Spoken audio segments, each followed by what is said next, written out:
I am Emi Kirschner, and today, instead of sending you a regular old written blog about something that would be fun to, kind of end the year on, I decided to do another interview with somebody that I have admired and who inspires me tremendously. I want to welcome Jennifer Robinson to really the Grow Your Entrepreneurial Empire series. Jennifer is the CEO and founder of Purposeful Networking. Her goal is to help people be more comfortable and confident in their networking skills, which we all need because Yes. really it is about building relationships. She conducts workshops, she leads seminars, she speaks at corporations, universities, nonprofits. You do it all. Jennifer's also the president of FemCity Philadelphia, which is one of the most amazing business women's networking organizations, I think, in Pennsylvania. Possibly, I mean, I know FemCity is global, but I think we have an amazing group of. We do have an amazing group here, and you're an amazing member. Thank you. And I love, you have like such an amazing list of credentials, right? Oh, you're so sweet. I'm going to touch on a few of them. Like you were just awarded a Power Woman of 2017 by Mainline Today for Women on the Move, which is like one of the highest awards that anybody could receive here in the Philadelphia area. So congratulations to you. Thank you so much. You are a contributor to HuffPost. You've been published in Philadelphia Magazine. You have a book that was like the #1 bestseller in law practice called, I just lost my place. The Happy Law Practice. I wasn't the author, it was a group of authors, but yes, we did very well. It was like the #1 book for law practice books. Yeah. So that was really exciting. Yeah. So thank you for being here. Welcome. Thank you. I'm really excited to, have everybody hear from you, because today we're going to be talking about networking, your area of expertise, and how we can do that more effectively. And then, talking about like, how can we really make some great connections during the end of the year? Because I think it's a great time when we're out and about more, we're at parties, we're at some social events, and it's a perfect time to really build or reconnect with people that maybe you've lost touch with. Yes. Before we dive into that though, I would love to know, like, share with us, how did you get started and how did networking become your thing? Right. So as you know, I started out as a litigator for 12 years, doing a lot of hearings, trials, that sort of thing. And I had a near-death accident. I had a lot of serious physical injuries, and then I also had a traumatic brain injury. So that basically took me out of my courtroom work. I tried to go back part-time, but at more of a desk job at my company, and I'm not a desk job person. So increasingly that made me more unhappy and depressed when I was already going through a lot in my life. And I elected to leave with really no game plan at all. I had no idea what I was going to do. And I decided, I had no plan. I had no plan B. I decided over the course of about 6 months of figuring it out that I was going to open a business doing consulting, thinking that I would be great at connecting nonprofits and businesses together, because I worked with nonprofits since I was little. The whole time I was in the corporate world, I did a lot of nonprofit work with my companies, with volunteerism efforts and things like that. So initially I started it as a consulting business with the goal of putting businesses and nonprofits together. And it basically snowballed into what it is now. I ended up, really having to hustle because all my connections were in the legal community. And I had no idea how to run a business, let's face it. So just got out there and, grew a network very quickly. Had, 5 to 8 things a day where I was either going to events or meeting with people. And eventually people started coming to me for help with things like networking and marketing, even though that's not really anything I was offering, nor was I being paid for it. People would just say, well, somebody, so-and-so said you're a good person to talk to. Would you mind sitting down with me? Or my brother's in Florida.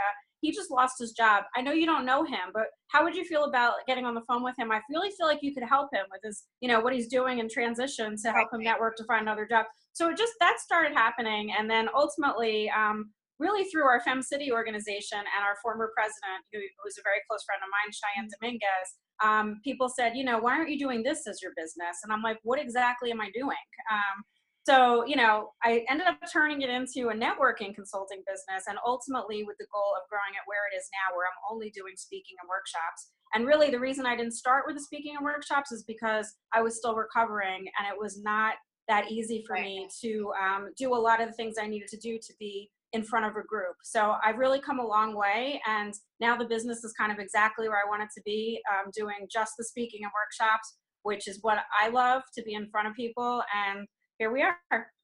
I love that. I mean, and I think a lot of entrepreneurs jump in without the plan. And I love Right. seeing that you really like embraced that with, this is not working for me. I am not happy, and I'm going to go do something that makes me happy and figure it out. Yeah, I mean, I think for the place I was at with my life, with everything I had been through, I didn't want to be in such an antagonistic atmosphere and litigation where people Right. just fought with each other all day. And at the end of the day, you kind of looked around and said, what did I really accomplish? Did I save the insurance company money? And don't get me wrong, I did. You know, hopefully for the most part, I did. And that was part of my job role. But at the end of the day, that wasn't really something I was content with, especially after the accident, when I just wasn't the same person anymore. And I just wanted to do something where I felt like I was making more of a difference. Right. I love that. I love that because you truly touch people's lives. And the fact that, you were able to connect so many people so quickly, and people that you didn't know in Florida, to help them out, is a testament of how knowledgeable and powerful, your touch is. So thank you for helping us. Thank you. Let's dive in a little bit, and talk about networking, because I know, I mean, it's something I've spent years doing, and I when I first started was horrible at, like, never mind, introducing myself or the 30-second Right. commercial or anything else. It just, like, stepping in the door was like, why, this is scary. So I think that's the same for a lot of people. Sure. So why should people take the time to network? So obviously the first reason is the obvious one. You know, people network to grow their business and to hopefully form some business relationships. Mhm. I always want to stress to people the social aspect of that, because, although we're not there to just socialize with friends we already know, there's business networking and there's social networking. And, just like you, I mean, I've developed this great network of colleagues, people who are resources, potential clients, actual clients, sponsors, whatever it is. So, you look at networking from the business and the social perspective. That's the reason you want to network, to build it. But then also, other things, somebody like me or like you, I mean, we're basically one person operations, or if you have a small business, which most people who are entrepreneurs do, you're not like a bigger company. You either can't afford, or maybe don't want to spend your resources hiring a big PR agency, or, you don't have the resources for marketing that maybe you would want to do. So another reason to network is to help with all of that, to give yourself more visibility, grow your brand, kind of be your own cheerleader and PR agency, put the word out, self-promotion, what you want to do, all of that, is you're able to do through networking. And then, growing a community of people you can call on, not only for yourself, like, so that I can pick up the phone and say, hey, I'm having this challenge, or, have you dealt with this company before? Because that's always a good thing to be able to do, to get an inside scoop or just advice, which I do all the time. But then also to be able to refer people, because that's part of networking. If somebody calls me and says, I run a IT company, you have a big network, do you know anybody I should be looking at to hire? And being able to be that resource for people, because I do know a lot of people, and I can look at my network and say who would be a good person, who would be a fit for this, or who can I connect them with. So I think that's always nice, to be able to be in that giving, servant kind of situation, as opposed to taking. And through networking, you can do that, through building that community of people that can be a resource for you. And lastly, I would say just sharing expertise. So getting out there and making sure people understand what it is you do and what you can offer. Because I know I go through this myself. Sometimes I see people at events for 6 months, a year, 2 years, and I feel like we're friendly, and then I realize I really have no idea what they do, no idea how to refer them, no idea what they're about. So making sure people have an understanding of that, so that they can refer you and help you. Right. I love everything you just said, because it aligns with how I, feel about networking, and particularly as a small business, whether, it's just you or you've got a couple of people, it's really easy to get stuck in your head about stuff. So getting out and connecting with people, I think, is so helpful. Yes, And, absolutely. and just seeing that we're all in the same boat together.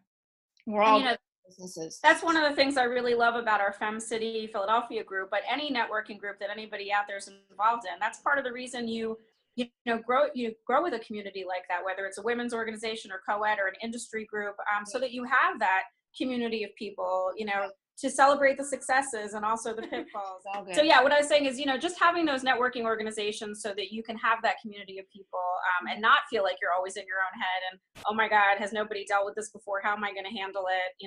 Yeah. I feel like at this point, at the beginning, I felt like that. At this point, I never feel like that because there's always somebody I can call on. Right. Which is, what some of the people I've met through networking are now my closest friends too. Yes. And Definitely. they've got my back. Like, that's the best part. One of the things I talk about with, my presentations and with my clients is developing your life team. And Right. the people who are on my life team are some of the ones that I've met through networking.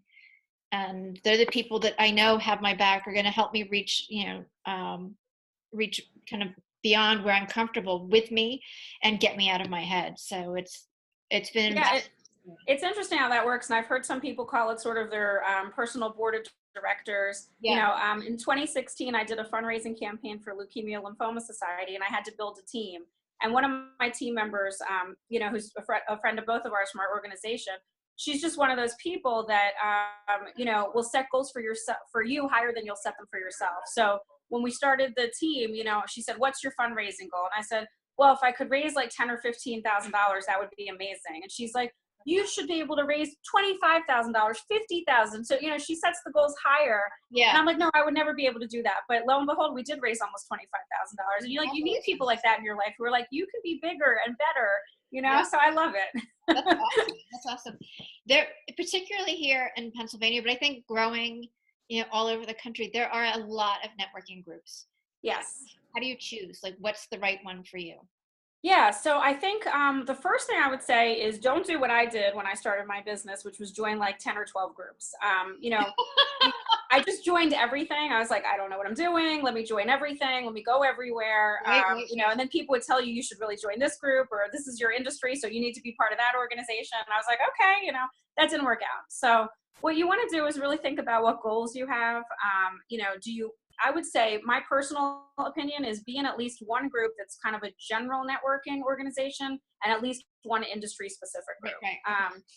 So I would say at least start there. If you don't have any networking organizations that you're doing, think about that as far as goals, but also just really look at your personality. So, I'll give you an example. There's a couple national organizations, I will not say them by name, that meet weekly, and they're networking organizations everyone would know, and you're required to bring referrals and refer people within the group and things like that. I was a member of one of those organizations. Some people are super successcill with them, and I'm not here to badmouth them. They're wonderful organizations. It was not right for me and my personality. Right. After a while, I didn't feel like I was putting my best self forward because I don't like forced networking. I do enough networking on my own. I found that I didn't enjoy being there, and I didn't feel like people were getting to know who I was because, it was obvious that I didn't want to be there. So you need to look at things like that about yourself. Do I want to be in a weekly group? Do I want to be in a group where I'm required to bring referrals? Do I want to be in a big organization, a small organization? Are there certain times a day that are better for me? Is there certain geography that's going to make me more successful? You don't want to set yourself up for failure. Even if the best group in the world exists and it's like 90 minutes from your house during rush hour, that's probably not a good fit. How much are you really going to get there? So all of those kinds of things is what you need to think about. But again, I would say at least join one general networking, one industry, and then think about things like, do you want a traditional networking group, or do you want something that could result in networking that's not necessarily what people would think of traditional networking? What do I mean by that? Maybe you join a running club. Maybe you join a knitting organization. Maybe you volunteer with people somewhere. Those are all things that will result in networking. So if you're not the kind of person, like some people say, well, I just hate those, business networking meetings where people are throwing cards at you and all that kind of thing. And if you don't think you're the kind of person that can excel in that, then don't even start there. Start with something else where you may be interested. Just the fact that you're getting out and meeting new people. And then the last thing I would say about how you pick is be cognizant of who your target audience is, as far as make sure, for example, if your target audience is co-ed, that you're not joining all women's organizations. We're both women. It's a comfortable place to be in, to be with just women, but is that really realistic for the kind of business that you have? You need to think about that. And then if it's not, you need to think about joining an organization or a group where you're going to interact with both men and women. Yeah, exactly. Yeah. Because I've done I've done all of the different types, and I've been in women only, I've been in both, and it's interesting to see as I change and evolve, the choices I make with my networking groups becomes far more targeted. Yes. I mean, and I think I've had this conversation with you. I'm doing this interview from the Pyramid Club, which I've joined, I'm a little over a year into my membership here. It's a place where I can work and have meetings, but it was also very targeted for me as far as growing my business in a corporate direction to make the kind of connections here that I need to make to grow my business. So Right. that was a targeted decision for me. Exactly. Yeah. Exactly. And it, I'm sure is paying off big Oh, time. it's great. I love it. Yeah. So awesome. The other thing just popped into my head too. I know there's a lot of different meetup groups that do different things. Some of Mhm. them are networking, some of them are more social. Do you think that would be a great place for somebody to get started who maybe is not ready to or doesn't want to do more of a, an official business networking group? I think that's a great place to get started. I would also say with some of the more traditional organizations, a lot of them will let you come as a non-member, sometimes even for free the first time or at a reduced rate. Oh, But yeah, even if you do have to pay to go, you never want to just, again, do what I did when I started, which was just get online and say, let me just join this and pay $300 for this and $500 for this. Go check it out, because even yeah. if it's the best organization, you might just feel like once you meet the people, it's not that good a fit. Like they're just not, they don't, you're just not the kind of person that will fit in there. You don't feel comfortable. So yeah, the meetups are great, but also anything you can do with organizations before you commit and pay the Mhm. money and join to get a sense of what they're about. I think that's always worthwhile. Yeah, I totally agree. Totally agree. Because it's I've found too where like I've joined a group and it just doesn't align with me. Right. And it was a Doesn't great mean it learning doesn't work for experience. other people, Yeah. right? It just doesn't No, work for you. Yeah. I'm not good with things that require a lot of structure. So Yeah.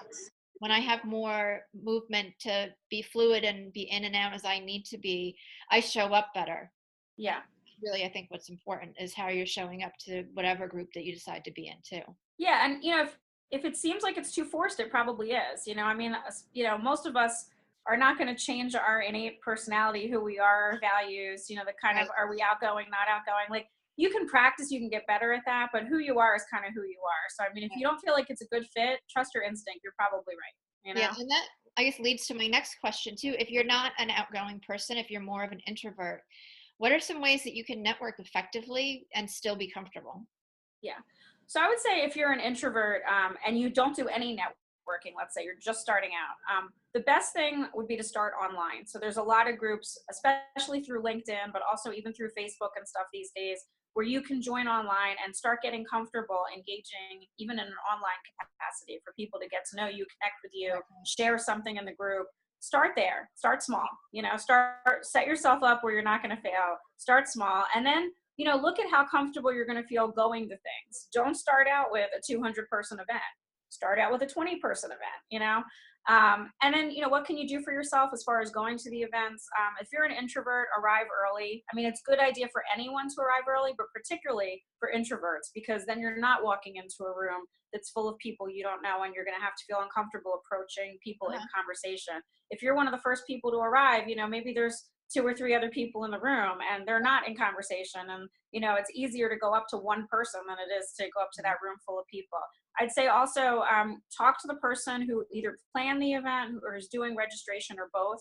Tell them, don't say, hi, I'm an introvert, but say, it's my first time here, or I don't know anybody, and tell them what you do and what you're looking for. I'm in transition, or I'm in marketing and I'm looking to meet other people in marketing, or whatever it is, because they generally know most people in the room, and they're also going to feel help. They're going to want to help you, they're going to want to make introductions, anything they can do to help you, and it'll put you in a situation where you don't have to go introduce yourself. Like they're coming up to other people and introducing with you. And Perfect. also, I'm a big believer in not going around networking events with a buddy, but in the introvert situation, that's my exception. Because I think some people are super good. If you have a friend that's a natural networker or is more outgoing, and they can sort of be almost like that one person PR that's going around the event with you saying, this is my friend Emmy, and she's an amazing coach, and this is why you need to talk to her. That's a good thing if you're an introvert. At least it breaks that ice and you can start a dialogue. So if you're an introvert, think about having somebody like that help you. Almost like if you were in a dating situation, you have like your wing person. Think about having somebody like that Yeah. to help you. And I think that would be really good. And I think that would help you as far as not having to break into those conversations. But just realize that, it is, I know it's cliche, but like anything else, it is a practice makes perfect situation. So, the first time you go as an introvert, it's going to be totally terrible. The next time it'll be a little less bad. And gradually, it won't be bad at all.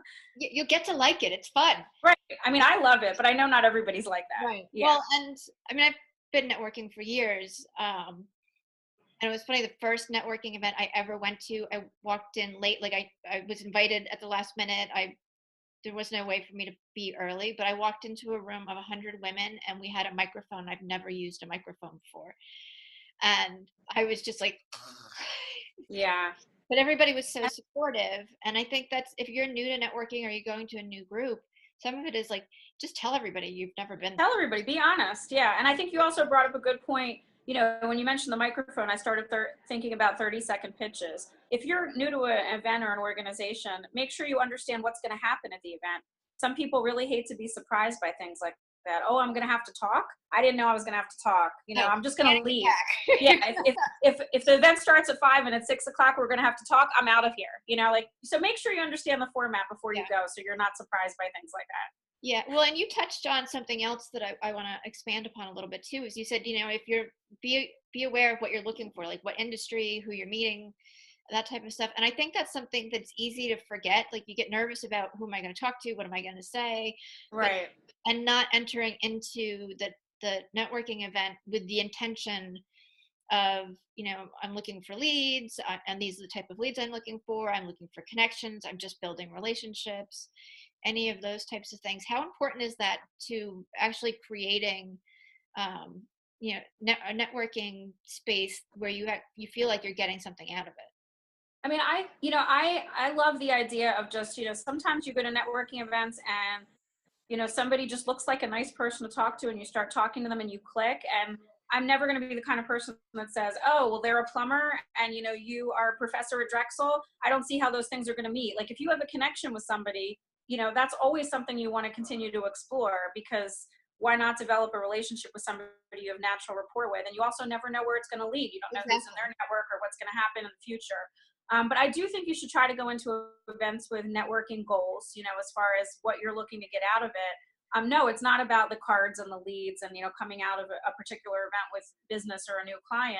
But, particularly if you are going for the first time or you are an introvert, whether it's the person at registration, like we discussed, or just other people you talk to at the event, inevitably somebody's going to ask you something like, who are you looking to meet? Or what's a good referral for you? Or, who can I connect you with? What are you working on that I can help with? And a lot of people don't think about the answers to those questions before they go. So then when they have people who can help them, who are genuinely interested in helping them, they don't really have any answer. Like sometimes I'll ask people, what can I do for you? And they'll say, I'll get back to you. Let me think about it. I hadn't really considered that.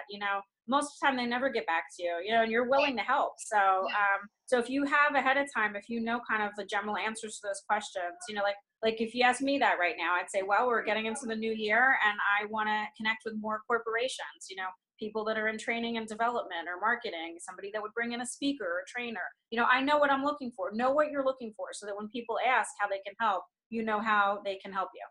Exactly. Because I ask the same question, like, how can I help you grow? And a lot of times people don't have a good answer. Right. And it doesn't even have to be business related.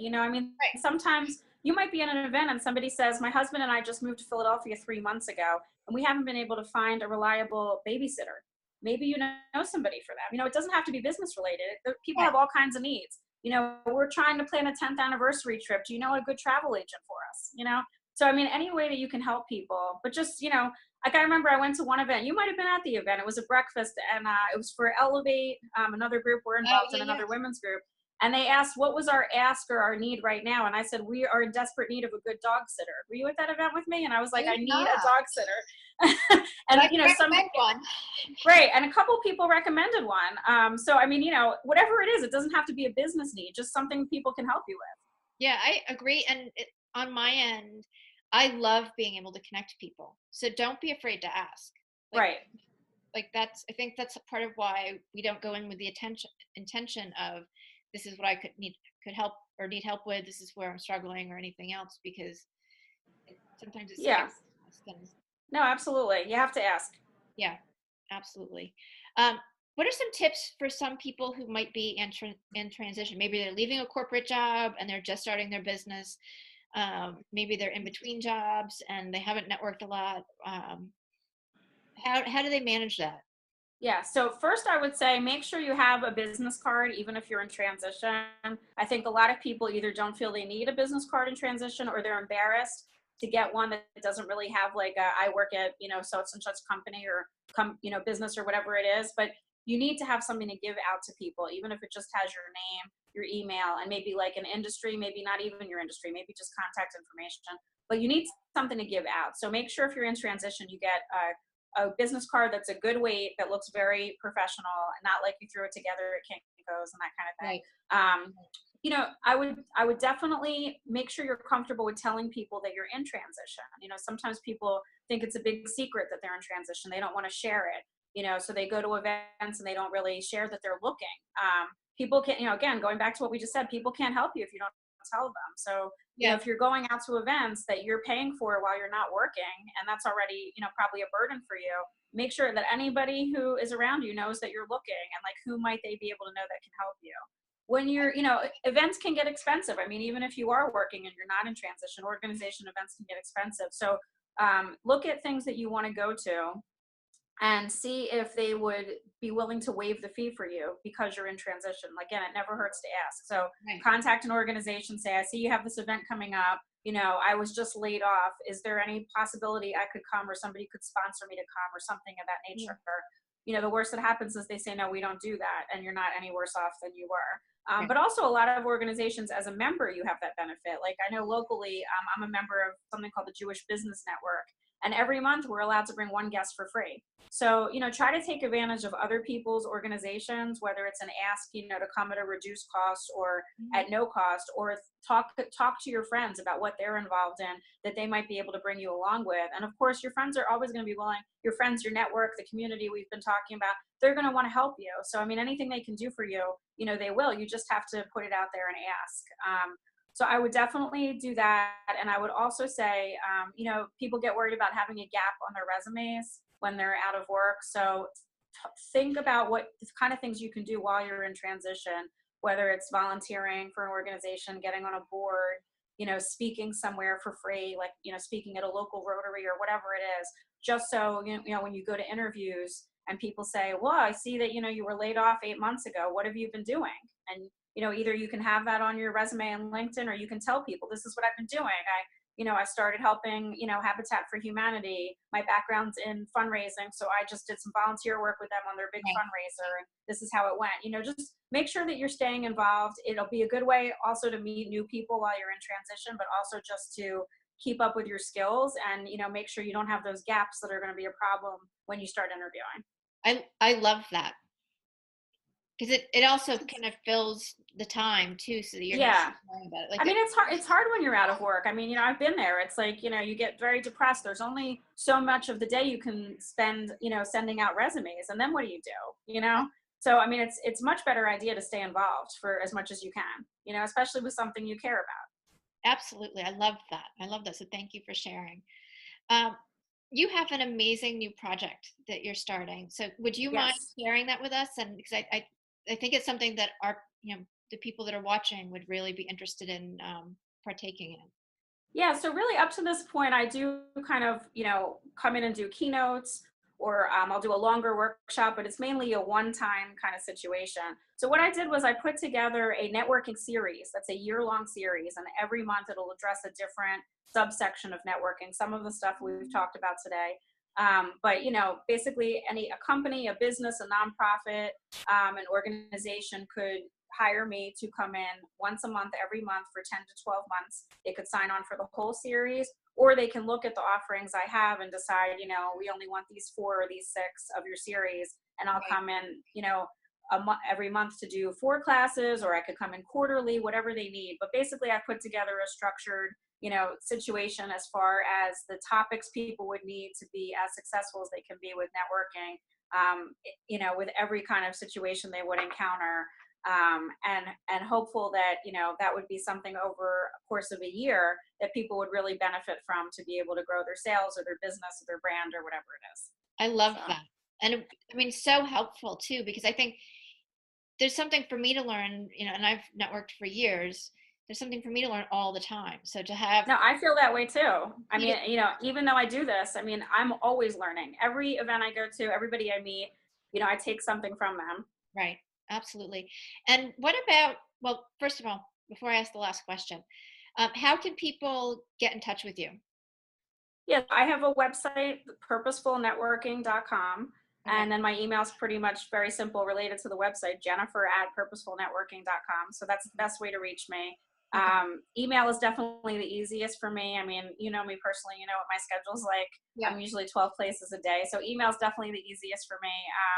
But, I try at least every night. I try at night or the next morning to get back to people. 90% of the time I do my best. So I was, any way that you contact me, I will try my best to get in touch with you within 24 hours or so. And even if you just want to reach out with a networking question, I'm always happy to help. A lot of times when I give talks, some people, will ask questions there or talk to you after. And then other people might wait a month or two and contact me and say, hey, you came to speak to our company, and now I have this other situation, are you willing to share a few tips? And I always am. So, feel free to reach out. yeah. So it's Jennifer@purposefulnetworking.com is your email. Yes. Okay. Awesome. So everybody reach out, ask Jennifer to come speak. She's amazing. Thank you. You will benefit tremendously. So I have really a two-part question. What are a couple of Okay. things, or are there different strategies for wrapping up 2017 from a networking standpoint? And then what are some tips to move into 2018 that will make it more successful for everybody? So there are three main things I would say, as far as wrapping up 2017, but also just, really just looking towards the new year. It's the new year. What should I be doing? We all have areas of our lives we want to improve. So from a networking marketing standpoint, these are my top three. Okay. So the first one would be reassessing everything you're already involved in. If you've been involved with it over the course of, let's say, 2017, like a 12-month or so time span, is it working for you? Is it the right things to be spending your time on? So that's really the time, I think, to look at, should I still be in these organizations? Are there other things I should be doing instead? How am I spending my time? How am I spending my money, my resources Right. financially? Basically a time to reassess all of that. So that would be the first thing. The second thing is making sure you have systems in place. I'm not good at structure systems, but with networking, I do a good job. But there's a lot of things in my life, like the rest of us, I think I could have better systems with. But from a networking standpoint, I think looking at what you can do as far as what's your system for when you go to events and you have business cards. Do they go to the bottom of your purse, or are you actually doing something with them? Right. Do you have any system in place for having one-on-ones? Do you, for example, do you take like one day a month where you meet with people that day that are new people you met that month? Or do you take, one morning a week, or whatever works for you? But having some kind of system in place where you're setting aside time to build relationships and meet people. And I think the beginning of the year is the best time to kind of structure that, to tell yourself, what's realistic for me? Can I meet with people every Tuesday? Can I meet with people every fourth Friday? And just kind of blocking that time and making sure that you're spending it with new people, building the network. So reassessing the organizations, looking at your systems. And then the last piece would be looking at all your marketing and what needs to be refreshed. So, do you need a website update? Do you need an updated headshot? Do you need a new brochure? Does your brochure Right. still reflect your services? Your business cards, all of those type of things. That's a good time to reassess all of that and decide, if you're putting forth kind of the brand that really speaks to who you are at that time. Like I did a brochure a few years ago. It was a great brochure. The person I hired did a beautiful job. But in the last few months, I've been looking at it feeling like I don't even want to give it out anymore, because I don't think it represents where I've come in my life with my business and where I am at this moment. So now I'm working on a new one. You always have to be looking at things like Right. that. Well, and your So, business and your brand evolves. So yeah, right, right. So yeah, those would be my things to look at. I Yeah, love that. I love that because it's easy to just keep going and signing up, even though, to different groups, even though maybe you're not getting the return that right. you might be getting, or maybe you're just not putting the time in because you don't have the time or whatever.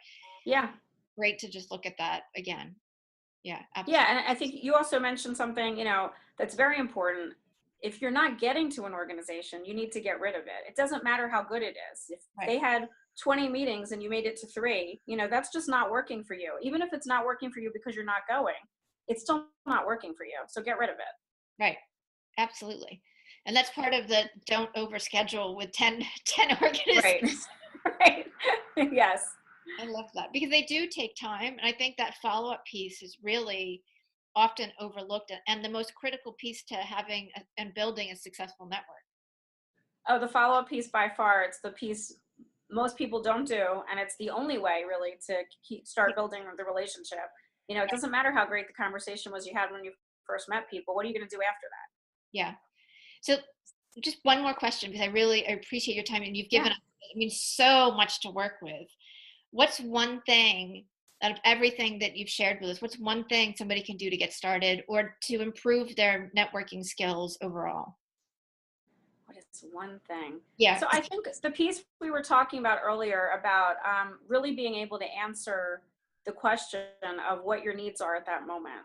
I think people just go into kind of a robotics type of situation where like it's 12 o'clock, it's time for my lunch meeting, then it's time for this meeting. And they never really stop to think about, what could people really help me with? What's my ask? If people need me, if people ask me what I'm looking for, what is it I'm looking for? Like, what am I even trying to do here? Why am I here?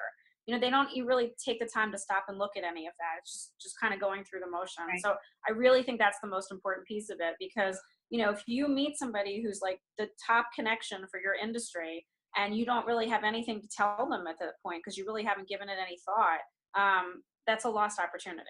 Exactly. Exactly. I like to go in and it depends on the size of the group, but like I'm going to make 5 really cool connections.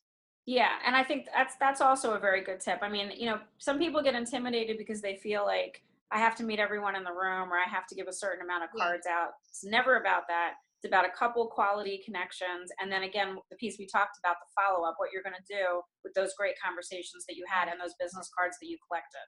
Yeah, and what I do is I'll separate people that I want to meet one on one with and people that I'll just email and at some point No, um, absolutely. follow up in a Yeah. different way just because of different time frames, interests, whatever. So that's yeah. Thank you very much. Yeah. Thank you. I'm ready to go network now. Good. Well, you do a great job of it anyway. Thank you, and thank you for being here. I really appreciate you sharing everything with everybody who's watching right Thank now. you for having me. Yeah, awesome. And for everybody who is watching, have a wonderful holiday season. I will have another video for you next week, and I will see you then. Bye. Bye.